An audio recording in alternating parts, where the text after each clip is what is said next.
Good morning, LinkedIn. This is Dwight Mitchell from Imagine Digital Design.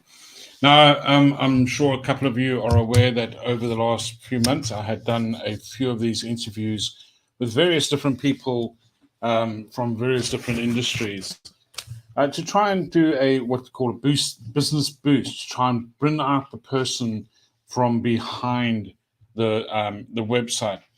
Now, before I do, I want to just talk about myself today. It's going to be talking about Imagine Digital Design and how I've come to this point or this junction in my life. Um, I also think because November is Men's Mental Health Month, it's so good to know a little bit about who I am as a person and where I've come from and some of the struggles that I've had over my life and even still have even today, which um, has taken a lot. I'm a Christian, so I rely a lot on God to help me overcome these struggles. But I thought before I go into the history of my business, I will give a little bit of a background as to who is Dwight Mitchell and why is and why am I here? How have I come to this point? Okay, so I was born in Rhodesia, which is now Zimbabwe. During the Civil War, there was a civil war going on there that went on for many years, 20 years. My parents and my uncles and everyone fought in that civil war. And we ended up having to flee what was then Rhodesia and turn into Zimbabwe. We had to flee Rhodesia and move to Cape Town. We lived most of our life in Cape Town for until I was about 34. So I was 6 years old when we ended up moving into Cape Town. We lived there most of our lives. And I was born into a traditional Catholic Anglican family. Going to mass, going to church, and my parents always made sure that we went to church and all that kind of stuff. But I was just one of these kids that was always rebellious. If there was a rule to be broken, I would break it.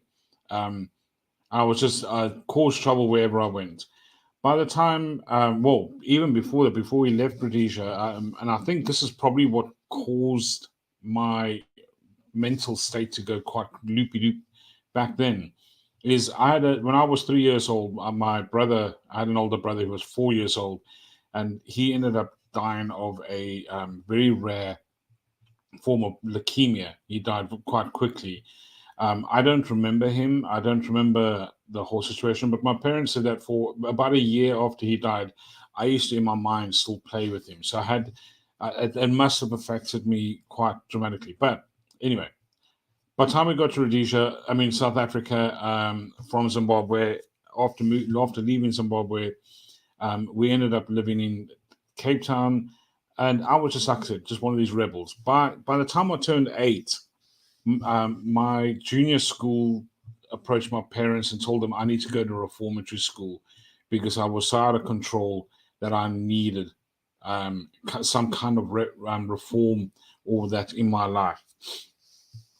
Um, what I didn't know was then is that even at that time, I know that God still had His hand on me at that time, because of the way He looked after me and provided for me in so many ways.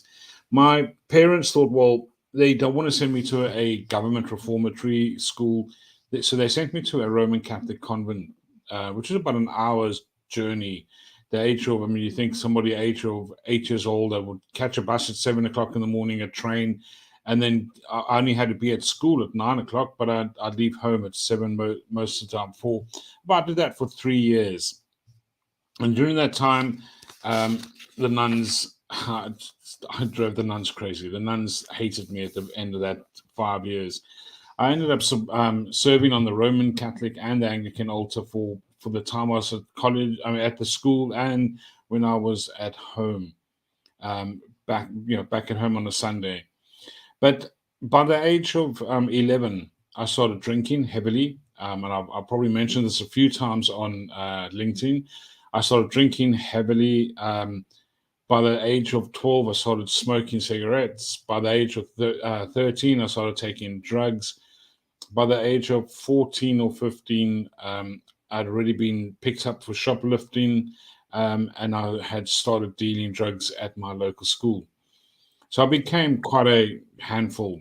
For many years, I had the police used to follow me to try and find the people that were dealing me with drug. Then by the age of 15, I heard that my mother had cancer, breast cancer. She had advanced stage 4 breast cancer, and it was quite serious. Well, she was told she wouldn't have long to live. I started blaming God. I started saying to God, "Look," I said, "God, well, not blaming God, blame myself." But I started challenging God, saying, "Look, my family needs my mother more than me." Anyway, long story short, she ended up dying.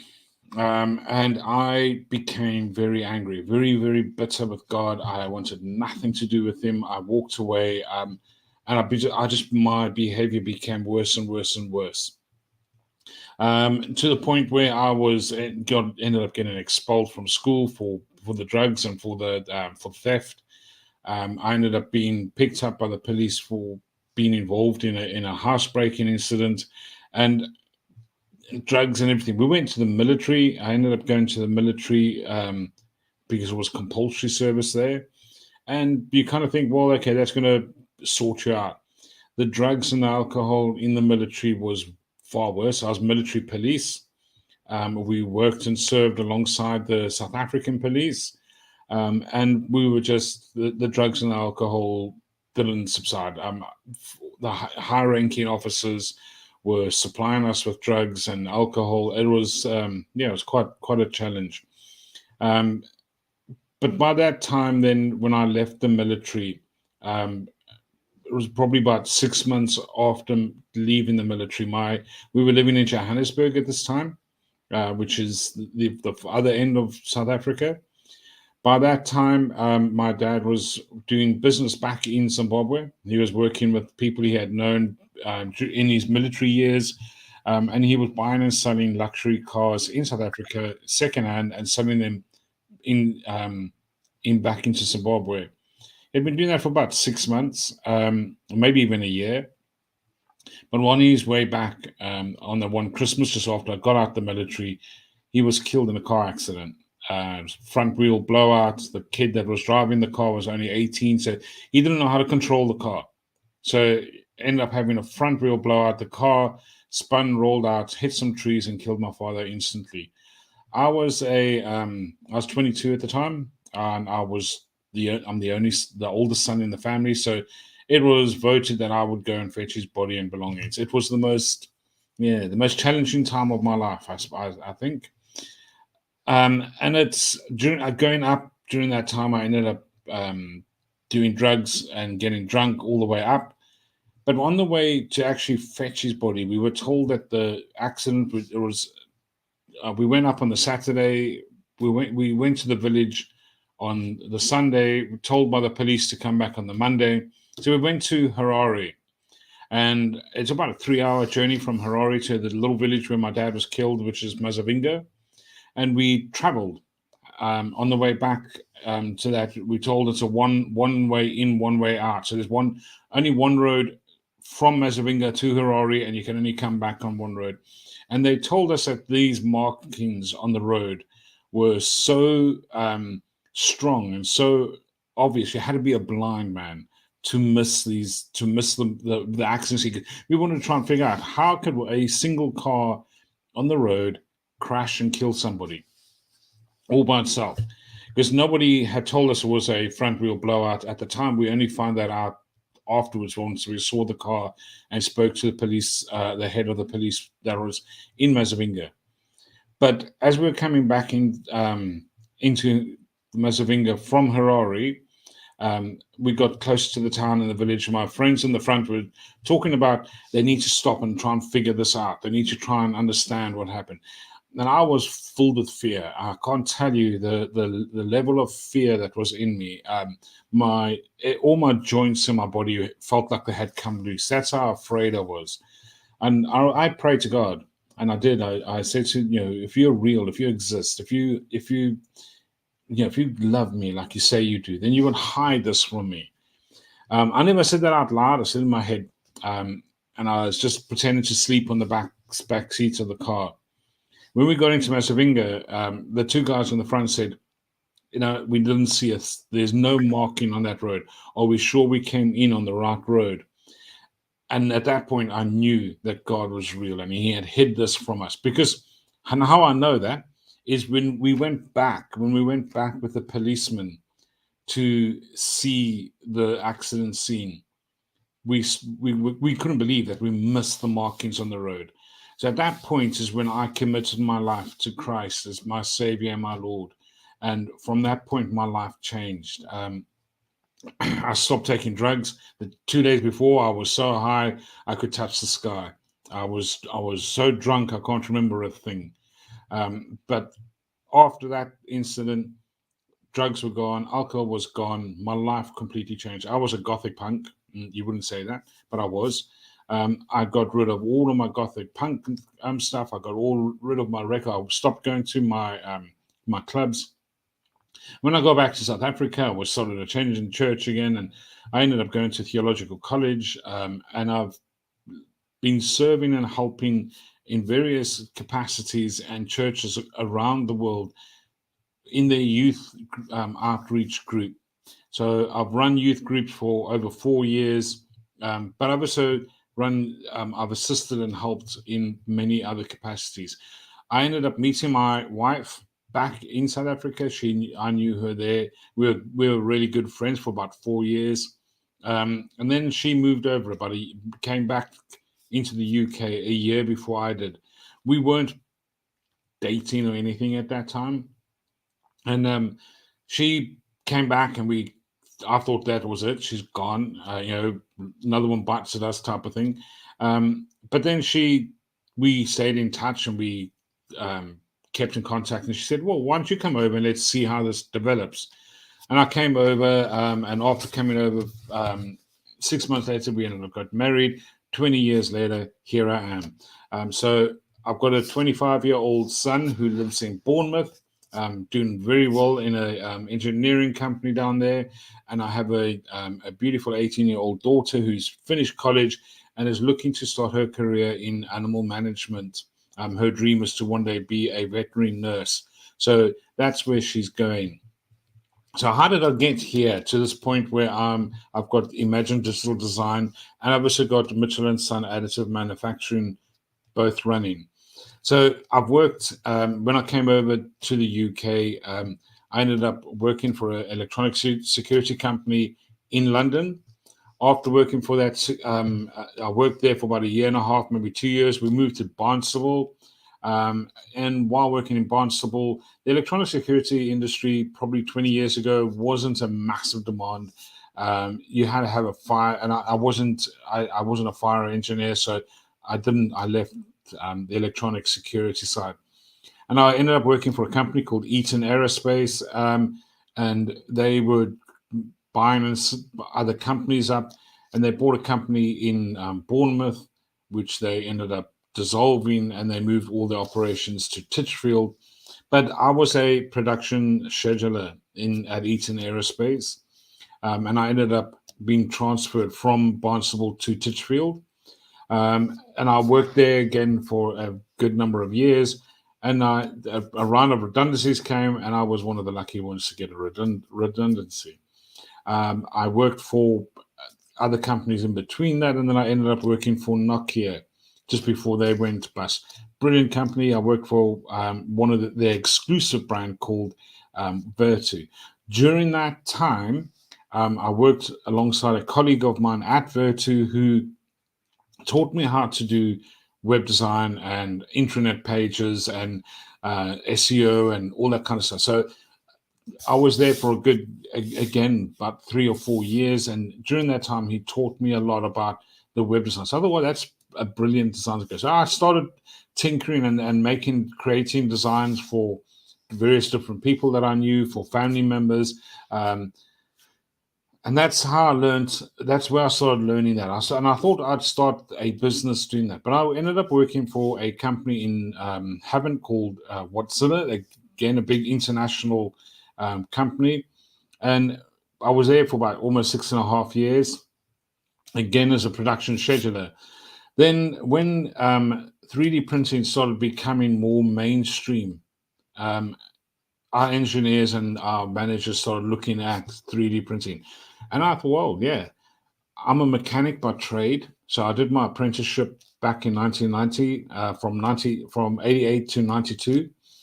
Um, and I thought, well, yeah, 3D printing is brilliant, because 3D printing, even though it was developed and designed or first developed and invented in 1985, um, it's not really become mainstream until about 5 or 6 years ago, maybe 7 years ago.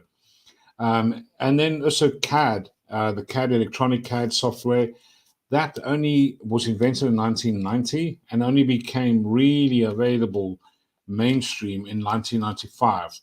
So any vehicle or any car, any item that was developed before then or was created before then would have all been hand drawn, because when I did my apprenticeship, we hand drew everything. So anything before that wouldn't have electronic data. So I thought, brilliant, great idea. So I started getting into the whole 3D printing and understanding, buying 3D printers, and trying to understand the technology, understand the methods, understand the shortfalls, the materials. And anyway, beginning of 2020, I was made redundant again from Mozilla. And I thought, well, this is a perfect opportunity to launch the 3D printing business. And it was. I ended up working for 4 years, getting that business up and running, and at the moment it ticks over. So I get a regular amount of work coming through my website, which I then had to get it to that point. I had to implement all the web design and the SEO strategies that I had learned at Nokia, and which it's got me to a point where I've got the web design, but I mean the 3D printing business is ranked in the top pages or search results in about 150 cities in the UK, about 10 cities in Europe, and 10 cities in America. So coming the back end of last year, I thought, well, I'm going to take up my web design skills again. I don't want to lose those skills. I had learned a lot more about SEO. I'd learned a lot more about how Google's algorithms work. So I thought, come November last year, this is it. This is when I need to decide to start bringing my business into the web design business back into play. So I launched Imagine Digital Design in November last year. So we are like a year old. Imagine Digital Design is a year old, which is brilliant.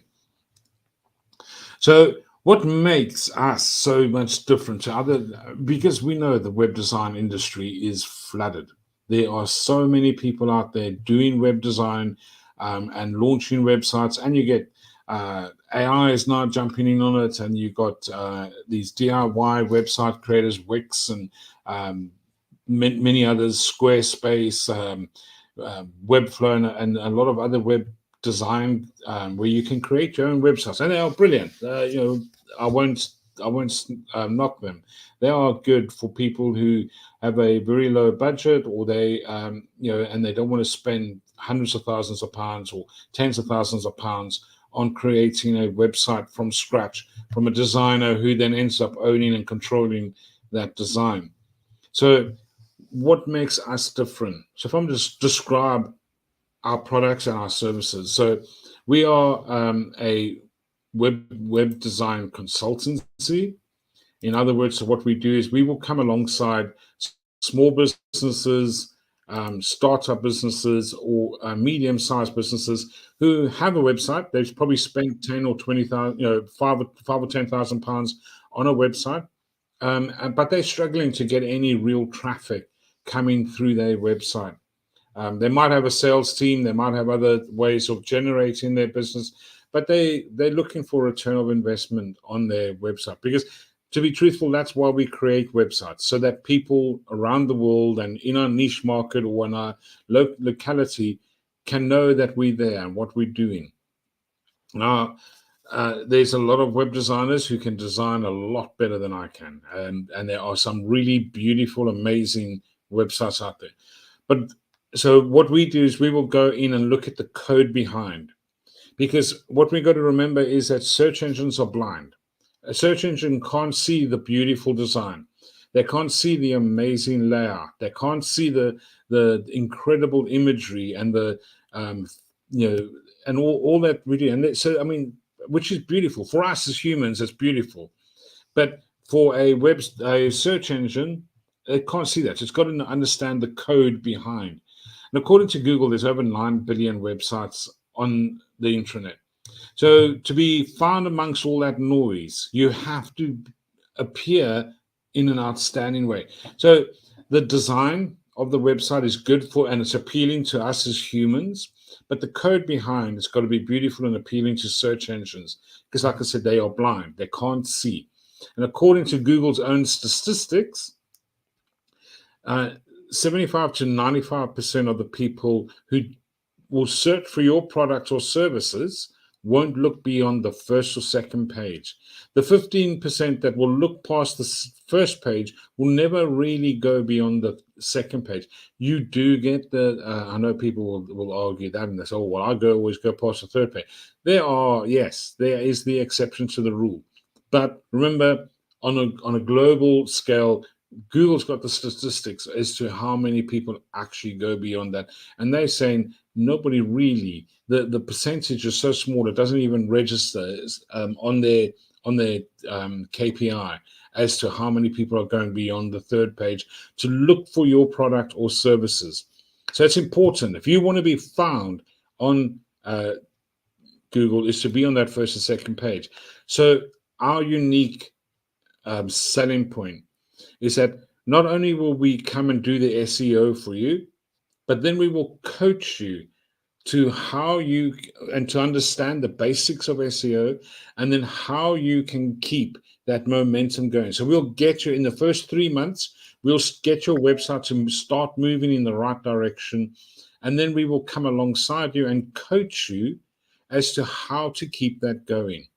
And why that's important is because the way pay-per-click works is while you put in money into the grinding machine, you'll be on the first page. The minute you stop, it's gone. Organic search results, organic search works by once you get to that place, and it takes a little longer, or it takes 3 to 6 months to get onto that first or second page. Once you're there, as long as you maintain the website and you keep ahead of what's going on Google and on the algorithms, you can keep it there for free. So you'll get a massive return of investment. So you pay us, say, for £300 or £400 a month for 3 to 6 months. Once we're gone, you stop paying that money. But you can keep that there by us coaching you and helping you understand SEO a little bit and helping you to understand what you need to do to stay there. You don't ever have to pay an SEO consultant or an SEO company again, because you'll be getting a huge return of investment. So now let's look at and compare pay-per-click and organic ranking. So pay-per-click, like I said, while you're throwing your money into the grinding machine, you're staying there. If your average product sale is £10 or £20 or even £100, if you're putting £400 a week into the Google grinder, that means you need to be making 5 or 6 sales a week, okay, to get some kind of return of investment. Otherwise, it's not really worth it. So with organic search results, like I said, you pay a SEO company or consultant like myself £300-400 a month or 500, however much. You pay them that much for 6 months. At the end of that 6 months, within the next 6 months, I would guarantee your return of investment will be 100%, because you would stop paying anybody. Once you start getting 6 or 7, or even 3 or 4 inquiries on a daily basis, that's 3 or 4 let's say 3 on a daily basis, that's 15 a week. Of those 15 a week, if you are able to convert 50% of those, that means you're converting you 7 sales. That means £700 a month, a week. 7 fours. You're looking at 28, 32, 30, yeah, £32. I'm sorry, my maths is not that brilliant. But you're looking at £3,000 at the end of the first month once you've signed off the web us as or the SEO company that you've employed. So your return of investment is already massive. A year down the line, you've not paid a SEO company. You're still getting those 15 a week, the 15 inquiries a week, as long as you keep up with what we've advised you to do, keep doing with your website, and to keep ahead of Google. So that's pay-per-click or organic search result. To me, in my brain, you get a higher return of investment for ranking organically on search engines rather than doing pay-per-click. So, what are some of the milestones? For us at this point, it's we only a year into this. So our great milestone was then to get to the point where we can launch the website, launch the URL. We are within a year, so Google is very hard to get a brand new URL to rank on the first or second page on Google, because Google will try and suppress that because they think it's not genuine. After a year, they're very happy to. If you're still out there after a year, Google's very happy to rank you on the first or second page. So about a week ago, 2 weeks ago, we did a complete redesign of Imagine Digital Design. So if you look at our website now, it's not what it was when we first launched it, and we completely redesigned it to try and make it a little bit more attractive, a little bit more relative to this day and age. So that's what we've done. So that's our big milestone that we can. Like I said, our insights on market research. It is important. A number of things that are important. Google uses about 200 touch points on your website to rank you and to put you into the rankings on a search result. But there are a number of points that are probably the most important. One is obviously your meta tags and your description, the length of your URL. Is it search engine friendly? So there's a lot of on-page SEO that needs to be done, which a lot of people can do when they're even using these self-serve, these DIY website creators like Wix or like Webflow or like where they can automatically create these, because a lot of them have that built in so that they can get they can do the organic ranking, where your content, so your blog post, because what Google will look at when it's looking at your website, it's looking at your URL, it's looking at your page title, looking at your page description, and then wants to look to see if any of those link in to your content, your main content on that page. And then it will look to see how relevant your page, your website is to the search query.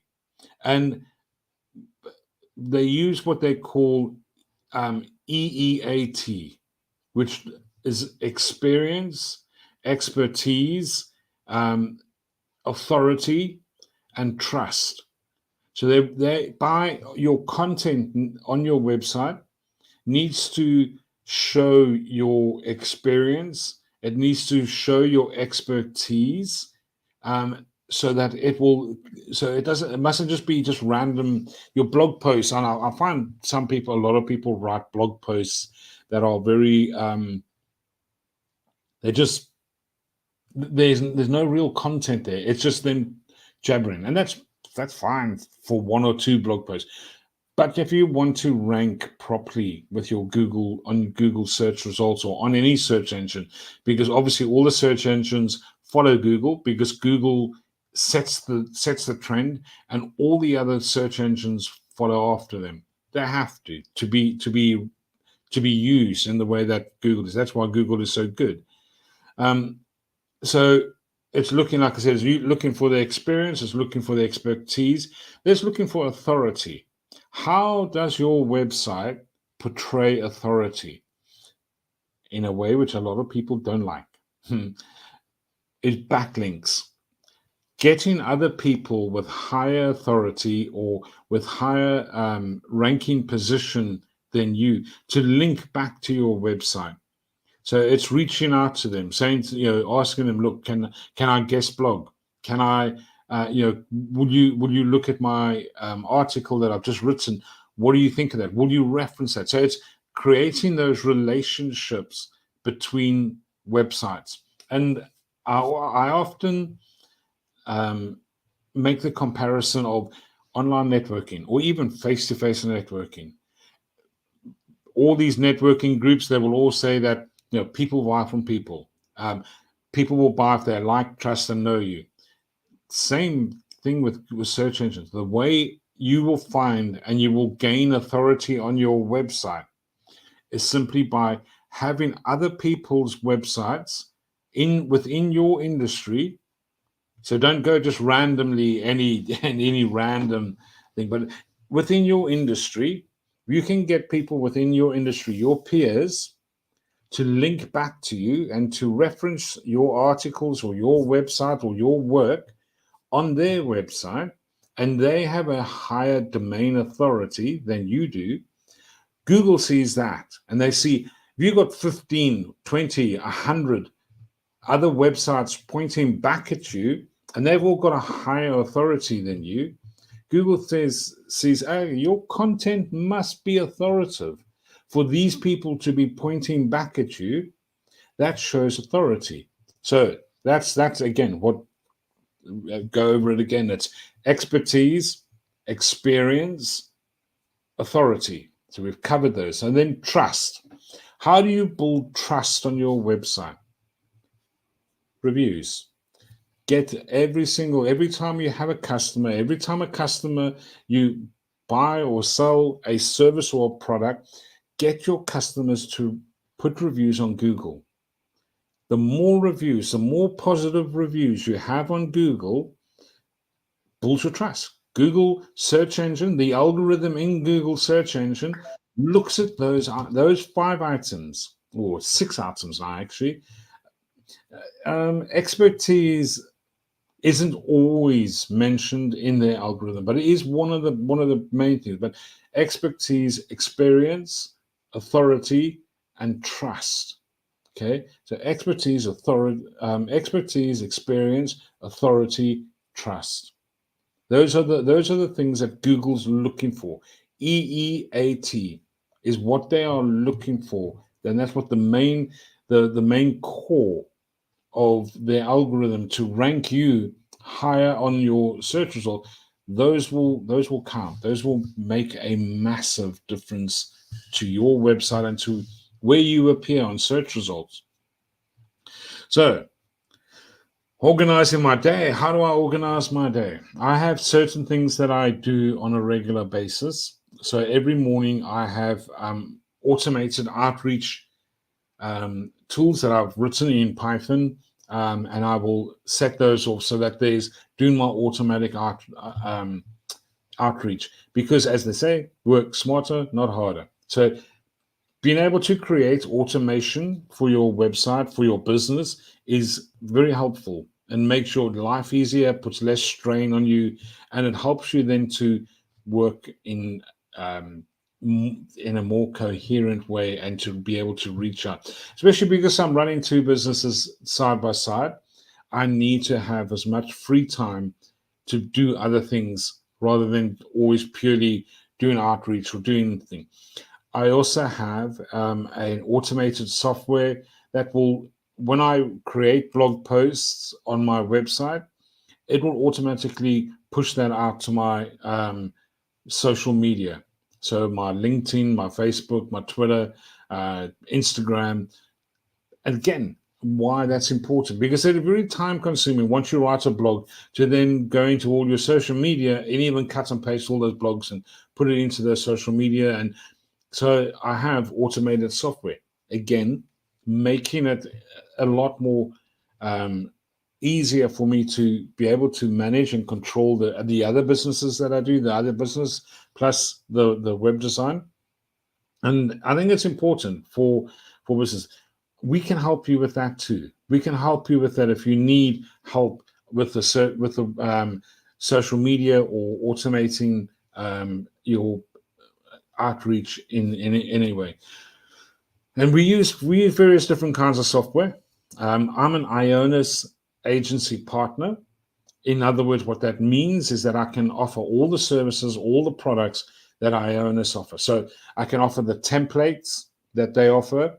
I can offer the live cloud servers and also hosting, domain hosting, name hosting, email hosting.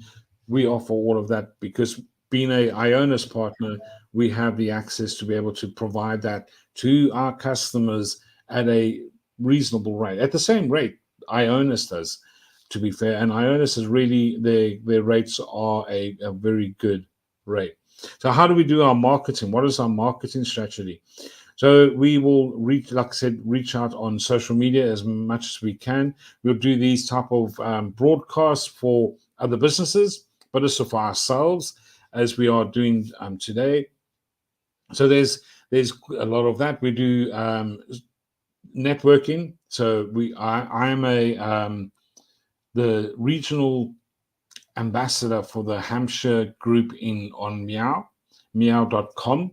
It is a online networking group that's formed and designed by some guys up in Leeds, and they are reaching out to the whole of the UK and to the rest of the world. They are a very, very unique platform in many ways.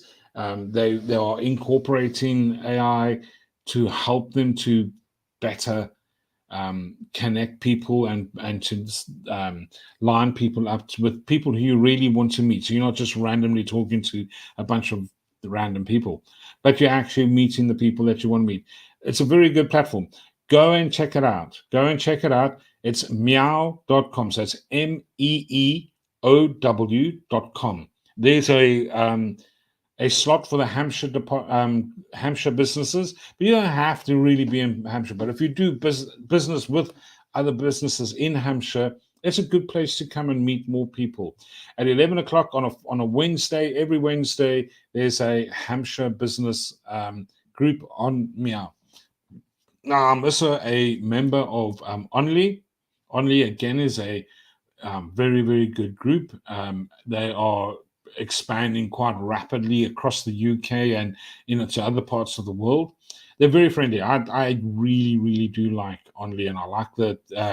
I've not really met the owners of Kelly and her husband, who are the founders of Only, but the dealings I have had with them via email or online when we've done online meetings is brilliant. They meet once a week for Southampton. So there's but they have meetings around the country the whole month. But they meet once a week, once a month on the last Thursday of the month for the Southampton group.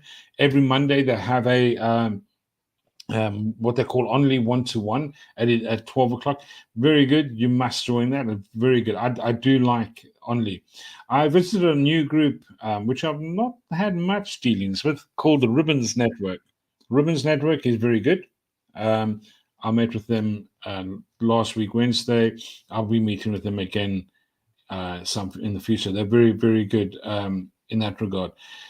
I used to belong to BNI, and I've been to many, many BNI networks, and BNI works for some businesses and some industries.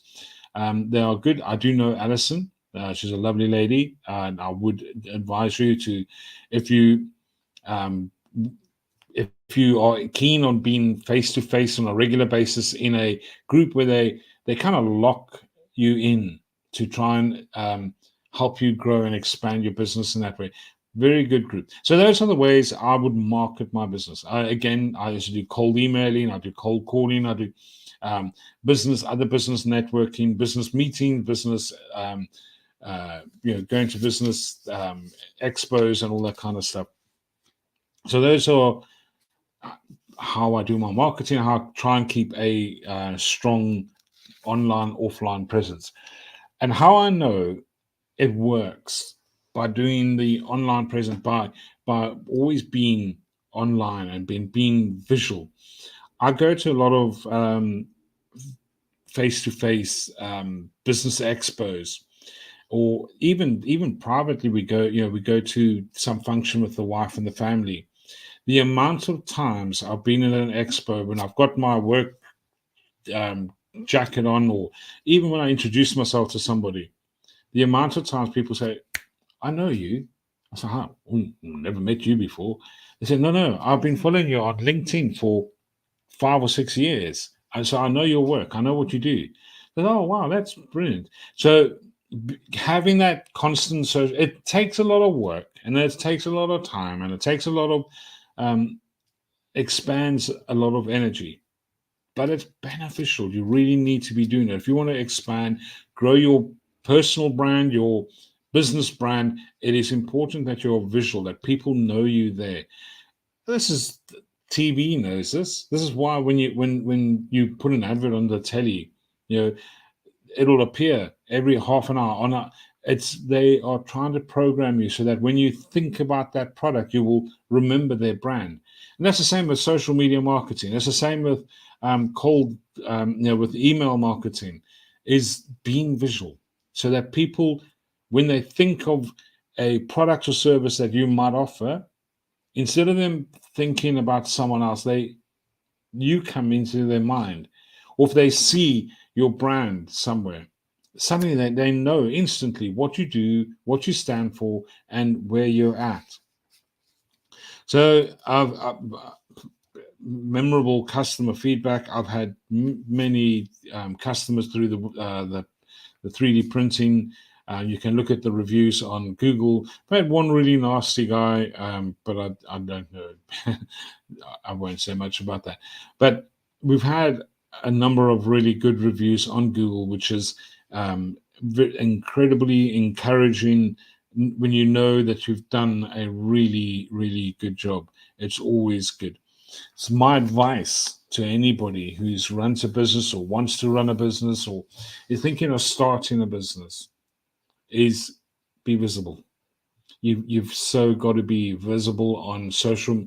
It's a pain and it can absorb a lot of your time. So you need to ensure that you implement a time management strategy so that you're not stuck on just and not get caught up in making sure that you're just posting on social media.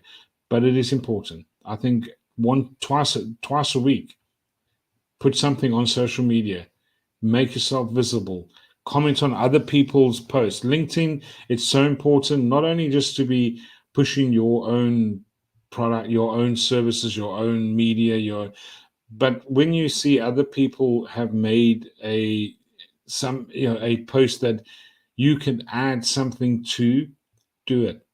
And again, it raises your profile. It's when so people will remember who you are. So our future plans. I'm not going to say too much on this now, but I've been working with an associate 3D printing company for the last 2 years. He's based not too far from me. We have some exciting developments that are coming. So we're hoping to grow the 3D printing and the CAD design a little bit, and to collaborate a little bit better. I will make an announcement on Google, on LinkedIn, and on other social media as and when we develop that further. So, how do we stay up to date with trends and industries? Google's got a lot of software and a lot of pages on there, then they tell you what's going on. They won't tell you the fine detail or the secret detail of what they're doing in their algorithms, but they will help you to understand a little bit better and how you can rank better. So the idea that Google keeps everything secret and nobody knows how to rank on, Google does tell you. There are many ways of, and they've got Think with Google, and they've got there's other platforms and other pages and other services that they offer. Which, if you find them and you read them and you go, if you want to know more about that, contact me. I'll get the information for you. I'll find you the links and send you the links. But there's a lot where Google will try and help you to rank better on their search engine because it benefits them for you to do well. You see, that's the thing is why is Google one of the most successful search engines in the world? Because their aim is for your business and my business to succeed. The more success I have and the more success you have, the more you'll stay and use Google. It's logic. It's what they do. So my advice, simple. Create your website. If you want to use a agency to create your website, or if you create your website using a platform like Wix or WordPress, brilliant, do it. Make sure that you understand that search engines do not see the beauty of your website. They can't. Get somebody to come alongside yourself and to help you understand search engine optimization. It is so important. Get them to help you understand and to implement blog posts on your site, because Google wants to see fresh, relevant data on your site. If you create a website and you don't update it for a year, Google's going to start to think that website is no longer active and will start pushing it down the ranking. But if you're updating, putting an update, a blog post update once a week, you don't even if that's too much for you, put it once every second week. As long as you get fresh data onto your fresh content onto your website on a regular basis, Google will keep pushing you up the pile. So if you're on the first or second page, you want to stay on the first or second page, put fresh data on your website. It is so vital. I know a lot of people don't like it, and they think it's a waste of time, and it's kind of pointless, and there's no real meaning to it. That's why your website don't appear on search results. Your website, Google will degrade your website in the rankings, and they will list it less frequently if you do not have fresh content on your website on a regular basis. It is so important. Backlinks. Do ghost blogging. Reach out to the media. There are a number of media sites that you can reach out to. You can reach out to the media on Twitter. There are a lot of them. You want to know more about that, drop me a note, and I will let you know. I'll show you where you can go, and you can reach out to the media. Duralink, I think, is the one of them, and there's another one called Haribo or something like that. Let me know. I've got it written down. I just don't have it in front of me at the moment. These people you need to be reaching out to, writing content that will attract readers. Post your stuff on sites like Medium. Medium is a a very good site to post your blogs on, which then draws customers to read your content and to come to you. And that kind of pushes your content out globally. So my final words of wisdom: make sure your website is properly optimized. And I'm not talking about the imaging. I'm not talking about how beautiful it looks. I'm not talking about the aesthetics of your website, the code behind. make sure that code behind, and I know I've spoken to, over the last year and a bit, I've spoken to a number of web designers, and they have told me to my face, they don't do SEO. All they focus on is the web design. All they focus on is creating a beautiful website. And from a consumer, that looks amazing. But if I've got a beautiful website and the SEO is rubbish, the code behind is rubbish, and it's not optimized for search engines, it's like having a beautiful, shiny Ferrari, the latest Ferrari or Maserati or McLaren on my driveway. Beautiful, shiny, bling, bling. But it's got no engine. Not going to go anywhere. Not going to do anything. It's kind of pointless. And I've wasted all that money on something that doesn't move.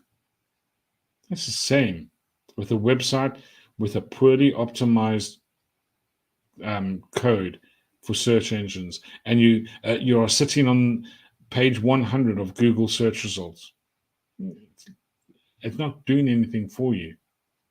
Anyway, so that is my advice. Take my advice or leave it. That's up to you. But that's my advice. I tell you, that's probably going to be the best advice I can give you. Anyway, that is Dwight Mitchell from Imagine Digital Design. If you want to contact me, if you've got any questions, any email, about anything that I've said, my details are running at the bottom of this video. You can see my email address and my website address and my mobile phone number. Drop me an email or give me a call. Let's talk. Let's talk, because I want to help you. I want to help your website give you the best return of investment. You spend $5,000 on a website. If it's not giving you any traffic, if it's not giving you leads, if it's not bringing in business, $5,000, why? Why would you spend $5,000 on something that's not going to do anything? It just, logically, it doesn't make sense. So let us help you. Let us help you get that best return of investment. That's Dwight Mitchell from Imagine Digital Design saying, thank you if you've listened. Thank you for your time. And I do hope you have a really good weekend. That's me signing out. Cheers.